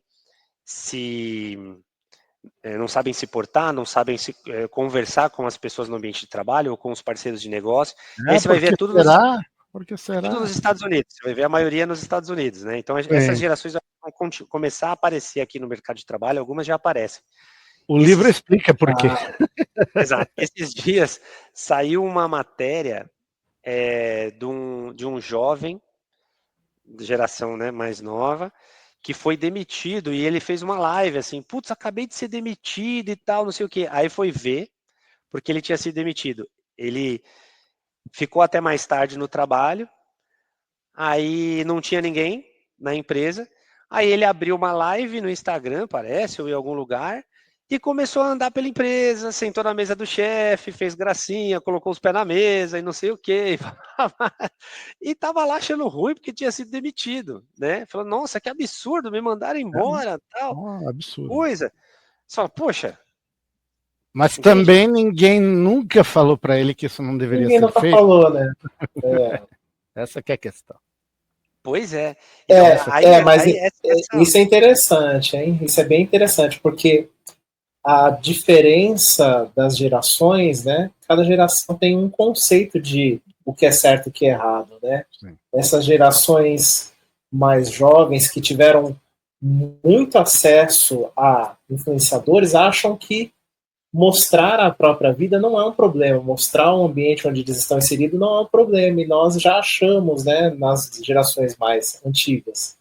Eu acho que é um papel nosso também de tentar ajudá-los, né, a Sim, claro. se encaixar melhor num grupo, né? Se a empresa não gosta desse tipo de exposição, eu acho que deveria ser comunicado também. Né? Exato. É, Assim, ó, não demiti-lo de imediato, mas simplesmente dizer, olha, por que isso não é legal? Por isso, por isso, por isso. Uma segunda vez, aí sim, aquele abraço, né? Mas também depende do que foi dito, do que foi feito, e Sim, claro, claro. é uma situação problemática. Mas o que eu quero dizer, assim, eu tenho contato com bastante gente da geração mais jovens, né? Tem alguns que trabalham comigo, inclusive, e eu consigo perceber bastante a diferença de comunicação e na cultura, né? Eles têm. Outro dia eles estavam conversando, alguns dessas pessoas de geração mais nova, perto de mim, assim, eles estavam falando de microaposentadoria, que parece que agora é um assunto que eles conversam entre si, que eles, como eles acham que talvez eles não consigam se aposentar formalmente, eles aproveitam o espaço em que eles mudam de um emprego para o outro para tirar como se fossem férias. E isso eles chamam de microaposentadoria. Então, tem uma série de novos conceitos que eles comentam entre si, mas que são efetivamente para eles fazem algum sentido. Eu acho que sim. Um papel para claro que um papel você nosso, jovem, já está pensando em aposentar.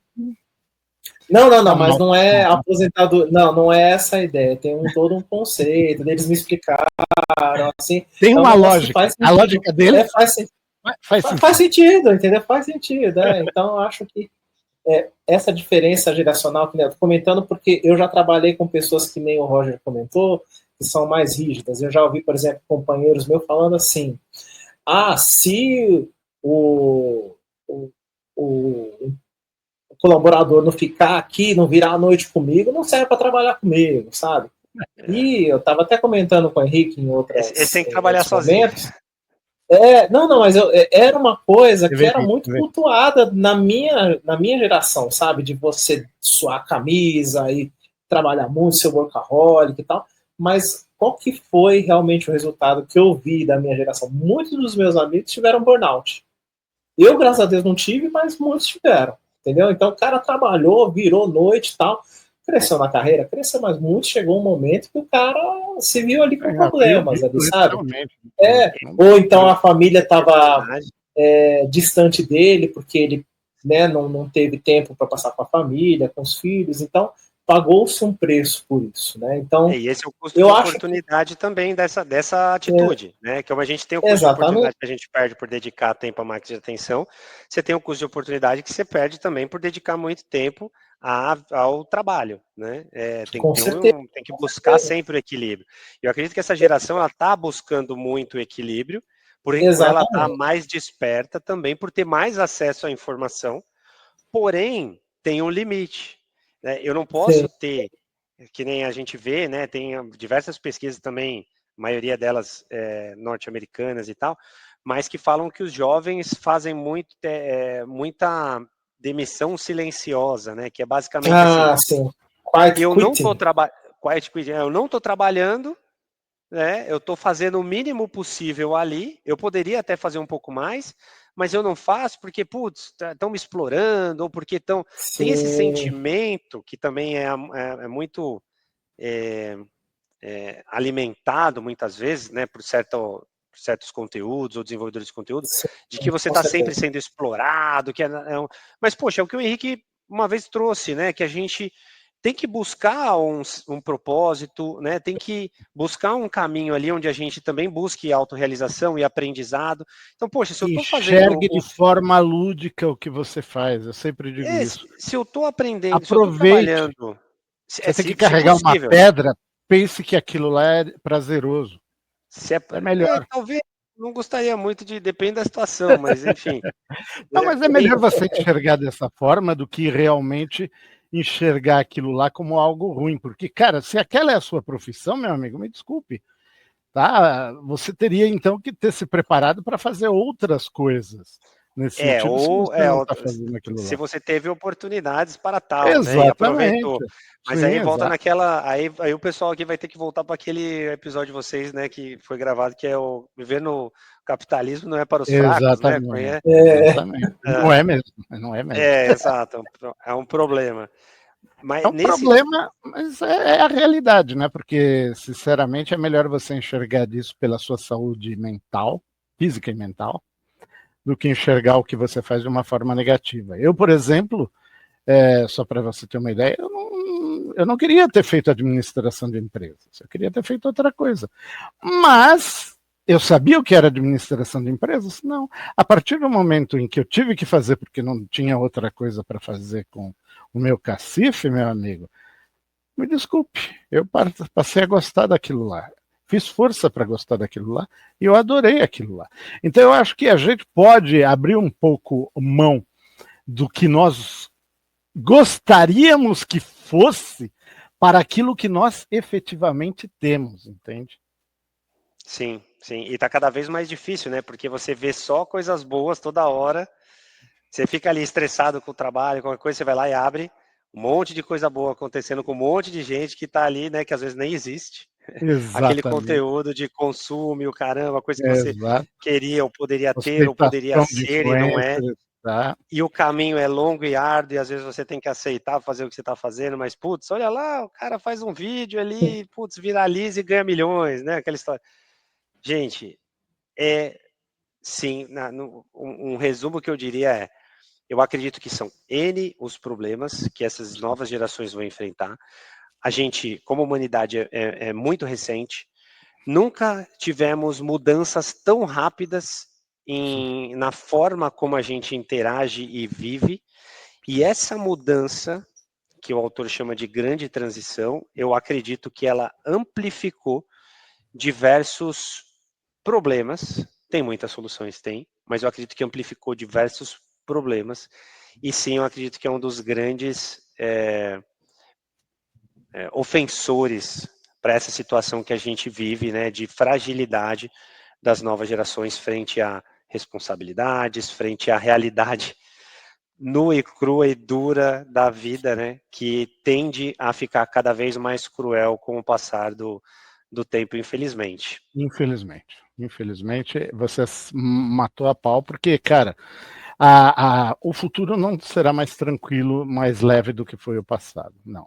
Nós teremos outras realidades, teremos auxílio tecnológico, teremos coisas que podem nos facilitar a vida em certos aspectos, mas em outros, obviamente, será mais difícil. Mas é a vida, fazer o quê, meu caro? Exatamente. Tem gente que tem alguns autores que eles trazem uma visão mais otimista, né? Uma visão de abundância, uma visão de Temos que ser realistas. equilíbrio, Temos que ser Eu acho realistas. que eu vou dedicar um bom tempo agora. Eu acredito que eu estou muito pessimista, que eu estou vendo só o lado tipo mais difícil, né, de dar certo. Acho que eu estou olhando muito para o lado mais escuro e talvez eu comece agora a olhar para esse lado mais positivo. Vou buscar alguns autores, se alguém tiver alguma sugestão aí desses autores mais positivos, né, de abundância, já tem alguns aqui para ler, para ponderar, né? E olhei muito para um lado, agora vamos olhar para o outro, vamos ver o Temos que que dá. olhar Quem para sabe todos os lados e tirar os pontos positivos de todos eles. Exato. Quem sabe numa próxima a gente não faça aí uma análise, né? Não converse, quase um clube do livro aqui, né? A gente não converse sobre um desses livros que fale sobre abundância e sobre um futuro melhor. E eu só sei que efetivamente sempre que você vem aqui são extraordinárias as conversas que nós temos e o andamento é algo assim terrível que nós tenhamos limitações de tempo, sendo que existe tanta coisa para ser dita e tudo mais. A vantagem é que efetivamente este já é o seu terceiro episódio e, se Deus quiser, de inúmeros mais, né? Sempre Sempre um teremos muito prazer. prazer em ter você aqui conosco. Sempre um prazer. Eu gosto muito de trocar ideia com vocês, acho que é bacana.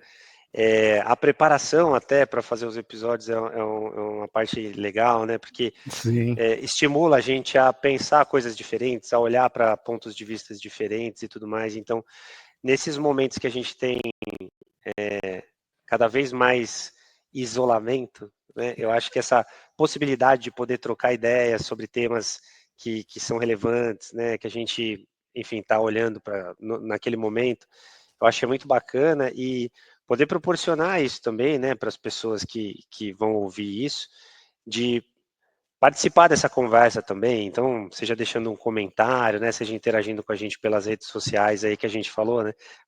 Vai ser difícil achar, tá no LinkedIn aqui, ó, tem o meu LinkedIn, talvez seja mais fácil, que eu uso para fins profissionais, mas a gente Eles pode até podem usar continuar. o canal que está no YouTube, à vontade para entrar em contato com você, Exatamente. como Então, já fizeram. Então, eu acho que vale realmente a pena.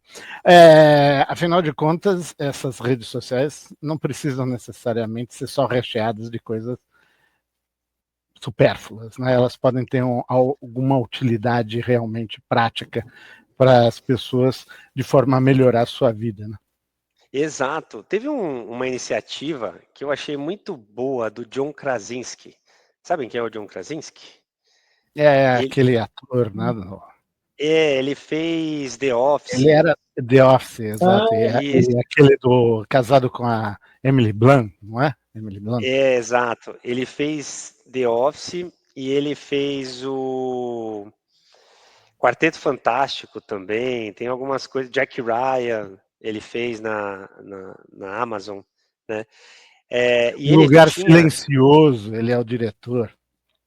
O cara, eu gosto dele. Olha E só. ele fez uma iniciativa que era. Eu não lembro em qual canal que ele tinha, se era YouTube, se era Instagram, há um tempo, que era um canal que chamava Only Good News, era alguma coisa assim. Ah, Então, ele Legal. periodicamente ele fazia um jornalzinho, que acho que a filha dele escreveu um cartaz atrás, né, com o nome do jornal e tal, e ele trazia só notícias boas, porque era muito, eu achava bacana isso, que era nesse intuito de, tipo, falar, pô, o cara trazia notícia boa, notícia relevante, notícia inspiradora, né? E sem clickbait, né? Sem aquela história que a gente vê de polêmica e tudo mais, né? Então, pô, o cara trazia avanços de questões sociais, avanços de questões tecnológicas em prol da sociedade em geral, notícias boas, né? Só notícias boas ele trazia Positivo, lá. sim. Positivas, exatamente. Então, isso que eu achava bacana, e talvez, quem sabe, né, a gente não pode fazer aí uns shorts só de notícias sim, boas, né? sim, por que Também não? ajuda, Sim. pode ajudar. Combater um pouco, Afinal, né? afinal, Essa onda. tudo é positivo no aspecto de fazer as pessoas pensarem, né? O Exatamente. importante é isso, pensar e tirar suas próprias conclusões. Esse é o ponto mais forte do negócio, da informação. Exatamente. Bom, as minhas últimas palavras eu já falei praticamente, né? Já falei até demais. Legal, vou deixar aqui então minhas últimas, posso, pessoal? Antes Claro. de a gente encerrar, de repente o Roger encerra hoje aí pra gente. O Sim, sim. que acha, Não, Roger? já falei bastante, já agradeci vocês, tem sido sempre um prazer e contem comigo aí. Vamos preparar os próximos, com certeza. É isso aí. Roger, de novo, muito obrigado. Acho que é sempre um prazer enorme estar com você aqui com a gente, cara, discutindo esses assuntos. Minhas últimas palavras são para todos aí, acho que primeiro para os mais novos, que tenham mais paciência, né? Acho que uma das questões que a gente conversa aqui é dessa questão da ansiedade, essa falta de paciência que as gerações mais novas têm. Gostaria de pedir muita paciência, as coisas se constroem geralmente com muito esforço, muito trabalho na vida. E E se para os constroem mais. com mais de uma pessoa. Também, né? Deem atenção aos livros, ainda existem muitos conteúdos que não existem em vídeos, e os livros são bacanas também de serem apreciados. E para os mais velhos, assim como eu diria que a gente tem aí uma missão, né? Uma missão muito importante de guiar toda essa galera aí que está no mercado de trabalho, quem tiver oportunidade, obviamente, né? E os nossos filhos também, de que passar esses ensinamentos, né, dos valores, da importância de a gente ter esses contatos físicos, né, que nem a gente está comentando aqui, de encontrar pessoas, dialogar, né, de a gente ter esses espaços, de ter também essa inteligência emocional que eu acho que a gente precisa ter, às vezes, com as gerações mais novas, de entendê-los nas suas deficiências, nas suas carências e em tudo que eles são bons também, né? Porque, Claro. Sem sombra de dúvida, essas gerações mais novas têm muitos aspectos positivos que às vezes a gente não valoriza, né? A gente vê, que a gente comentou aqui, os empregadores às vezes não gostam tanto de lidar com a geração Z, mas eu tenho a oportunidade de trabalhar com pessoas da geração Z e posso dizer que eles têm inúmeras qualidades, como, por exemplo, facilidade com toda essa questão de lidar com tecnologia, rapidez na comunicação, eles têm uma rapidez de pensamento muito grande. Então, assim, tem uma série de qualidades também que a gente precisa ressaltar. E eu acho que são só diferenças entre as gerações, né? Mas essa é a minha opinião e eu gostaria de deixar isso como reflexão para todos nós. Né? Sabe as palavras. Não podemos generalizar nunca, né? Não podemos Nunca. generalizar. Exatamente. E uma última palavra minha. Aos pais, tomem cuidado, prestem atenção do que seus filhos estão fazendo online, leiam o livro se puder, né? Tirem suas conclusões aí, mas tem muitas dicas interessantes ali em como lidar com essa questão de tecnologia para as crianças, que vale muito a pena. E eu agora vou dar um recadinho para o nosso público em geral. Se você gostou do episódio e acha que alguém irá gostar também, não deixe de compartilhar. Este episódio está disponível no Spotify, no YouTube e em outras plataformas também. Deixe sua avaliação lá. Se você gostou, dê o seu joinha para nós. Compartilhe. Ative o sininho se estiver no YouTube. Siga-nos no Instagram, nãocustapensar.podcast. Também envie-nos sugestões e assuntos que vocês gostariam de ver discutidos no canal. Nos veremos novamente no próximo episódio. Grande abraço a todos. Um abraço, pessoal. Tchau, gente. Um abraço.